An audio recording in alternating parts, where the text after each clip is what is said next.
Sir जब भी हम बड़े रोल पे होते हैं ना, तो उसे कहते हैं कि छोटे बड़े रोल पे हैं तो उसमें हमारी जो किरदार है, हमारी असल लीडरशिप तब पता नहीं चलती जब सब अच्छा हो रहा होता है। मुझे ऐसा लगता है कि जब तक आपको वो क्राइसिस से आपको नहीं गुजारा जाए तो आपका कैरेक्टर या फिर आपका जो कॉम्पिटेंस है वो निकल के नहीं आता।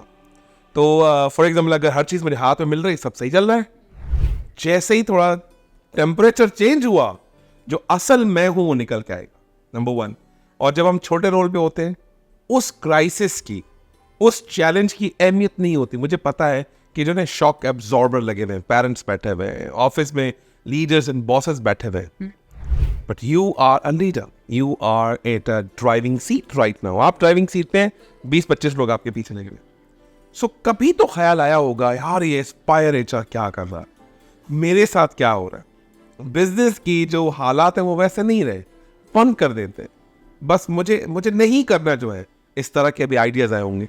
सो जो सेटबैक जर्नी है, रोलर कोस्टर जर्नी है, वो जानना चाहते हैं। और आपकी जो लीडरशिप है वो कैसे बाहर निकल के आई कि अभी तक आप इसको कैरी ऑन कर रही है। जी अच्छा, ये जो आपने मुझसे क्वेश्चन किया है, वैसे तो ये बड़ा टफ क्वेश्चन है, but yes there was a time जब मैंने सोचा कि एस्पायर एचआर जो है ना वो मेरे बस का नहीं है, शट डाउन, ठीक है, बंद कर दो।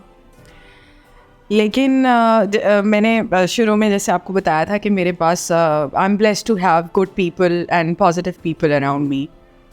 अभी जो मेरे साथ एस्पायर में डायरेक्टर हैं, जो मेरे पार्टनर भी हैं, वो उन्होंने मुझे ना एक मोटिवेशन दिया, ठीक है, कि सारा आप कर सकती हो, यू कैन डू इट।